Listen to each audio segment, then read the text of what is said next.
चंदनपुर नाम का एक गांव था।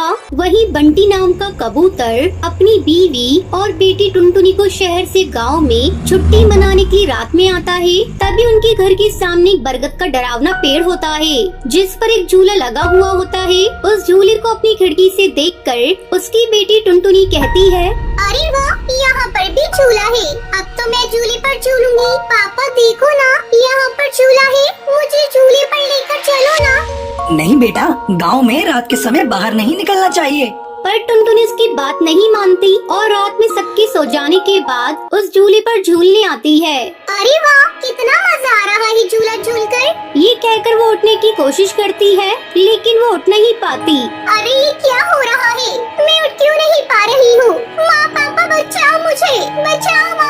उसकी आवाज सुनकर बंटी कबूतर और बबली कबूतरी टुनटुनी को देखने के लिए कमरे में जाते हैं, पर टुनटुनी वहाँ नहीं मिलती। तभी दोनों झूले के पास टुनटुनी को बेहोश देखते हैं। मेरी बच्ची, ये क्या हुआ तुझे? इतना मना किया था, लेकिन फिर भी तू झूले के पास चली गई। बबली, तुम परेशान मत हो, इसे अंदर लेकर चलते हैं। फिर पानी डालने पर टुनटुनी होश में आ जाती है। फिर सब सो जाते हैं। अगले दिन रात होने के बाद टुनटुनी अचानक से उठती है और उसकी आंखें लाल हो जाती हैं, क्योंकि अब उसमें झूले वाली भूतिया चिड़िया की आत्मा का वास हो जाता है और टुनटुनी इस झूले पर जाकर झूलने लगती है।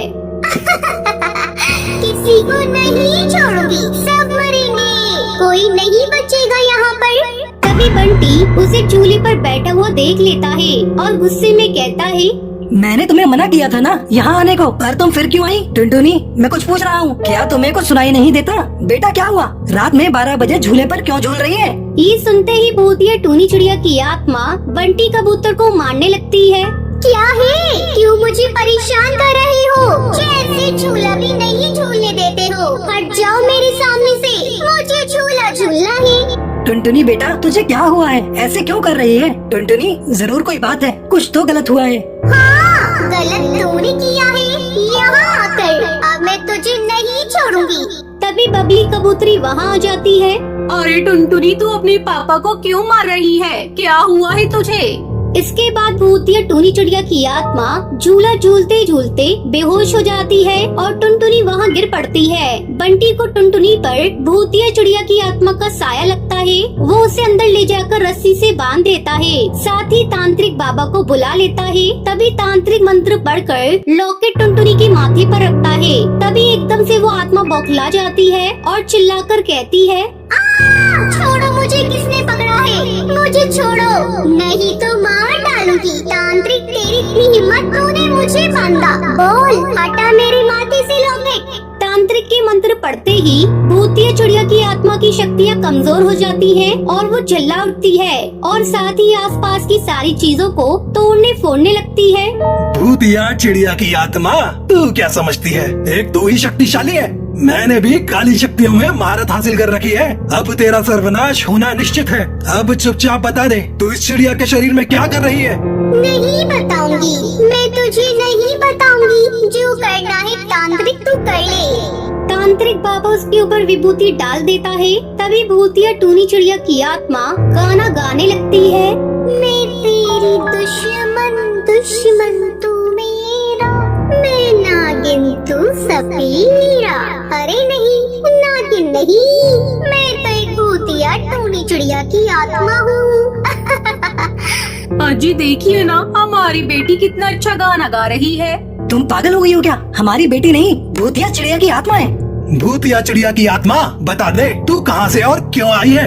मेरा नाम टूनी था। मैं इसी गांव में रहती थी और मुझे झूला झूलने का बहुत शौक था। एक दिन मैं इसी पेड़ पर अपने झूले से झूल रही थी। तभी मेरी सहेली ने आकर मुझसे कहा, ए टूनी, जरा मुझे भी झूलने देना, मुझे भी बैठना है। कितनी देर हो गई है तुझे? थोड़ी देर रुक जा, पहले तो मुझे झूला झुला दे। अब तू देख, तुझे कितनी तेज का धक्का देकर जाती हूँ। ऐसा झूलेगी कि जिंदगी भर नहीं भूल पाएगी। सुंदरी कौवी ऐसा बोलकर अपनी सहेली टूनी चिड़िया को जोर से धक्का देकर झुलाने लगती है। तभी वो बरगद के पेड़ की जड़ को टूनी चिड़िया की गली में फेंक देती है, जिससे उसका गला दबकर मौत हो जाती है। जब से मैं भूतिया चिड़िया की आत्मा बन गई और मरने के बाद भी इस झूले पर किसी को नहीं झूलने देती, और फिर मैंने अपनी सहेली सुंदरी को भी मार डाला। टुनटुनी झूले पर झूलने आई तो मैंने उसके शरीर में ही कब्जा कर लिया। बस बहुत हुआ, तेरे अब जाने का समय आ गया है।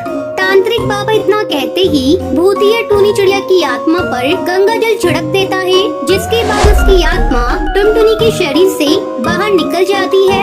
रामपुर चलोगी क्या और कितने पैसे लोगी? देखिए साहब, वैसे तो 20 रुपए भाड़ा है, लेकिन रात का समय हो रहा है और ऊपर से मौसम भी खराब है, तो मैं आपसे 40 रुपए लूंगी। ठीक है ले लेना, लेकिन तुम मुझे जल्दी से वहाँ पहुँचा दो।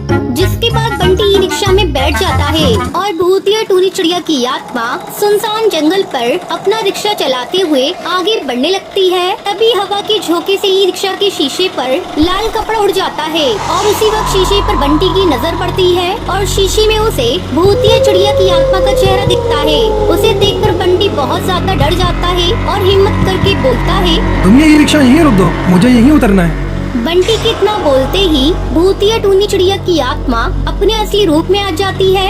अब ये रिक्शा नहीं रुकेगा जब तक मैं नहीं चाहूंगी। ये कहकर भूतिया टूनी चिड़िया की आत्मा बंटी कबूतर को मार देती है। मेरे हाथों से कोई भी जिंदा नहीं बचेगा, मैं सभी पक्षियों को मार डालूंगी। अब ऐसे ही भूतिया टूनी चिड़िया की आत्मा अपने रिक्शे में बैठने वाली सवारियों को मारने लगती है। ऐसे ही कुछ दिन बीत जाते हैं और फिर एक रात दो दोस्त टुनटुनी और टुन्नू कार से घर जा रहे थे। तभी अचानक उनकी कार खराब हो जाती है, जिसके बाद वो सभी कार से उतरकर जंगल के किनारे खड़े होकर दूसरी गाड़ी के आने का इंतजार करने लगते हैं। यहाँ इस सुनसान जंगल पर कोई गाड़ी नहीं आने वाली, हमें पैदल ही चलना पड़ेगा। तभी टुन्नू को ई रिक्शा आते हुए दिखता है और वो बोलता है, वो देखो एक ई रिक्शा आ रहा है। जिसके बाद भूतिया टूनी चिड़िया की आत्मा अपना ई रिक्शा वहाँ आकर रोकती है और वो दोनों उसमें बैठ जाते हैं। यार बहुत टाइम बाद हम ई रिक्शा में बैठे हैं, तो क्यों ना एक सेल्फी हो जाए।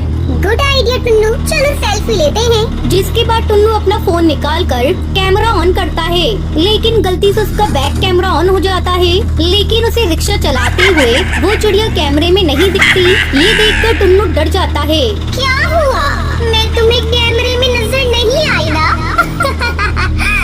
इतना बोलते ही भूतिया टूनी चिड़िया की आत्मा अपने असली रूप में आ जाती है। अब तुम में से कोई भी जिंदा नहीं बचेगा, मरोगे, सबकी सब मरोगी। लेकिन तुम हमें मारना क्यों चाहती हो, बताओ मुझे।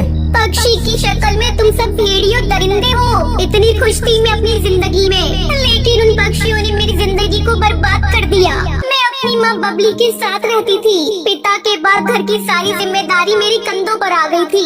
मैं रात में ई रिक्शा चलाया करती थी। एक दिन की बात है, मैं सवारियों को छोड़कर अपने घर जा रही थी।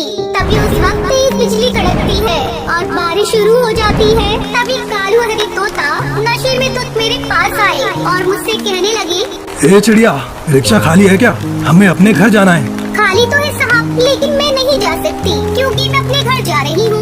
ऐसे कैसे नहीं लेकर जाएगी, मैं देखता हूँ। इतना बोलकर कालू उसके साथ बदतमीजी करने लगता है। छोड़ दो मुझे, मैं तुम्हारे आगे हाथ जोड़ती हूँ, मुझे मेरे घर जाने दो। घर पर मेरी माँ मेरे इंतजार कर रही होगी। अरे तूने मना करके बहुत बड़ी गलती की है, इसलिए हम तुझे कहीं का नहीं छोड़ेंगे।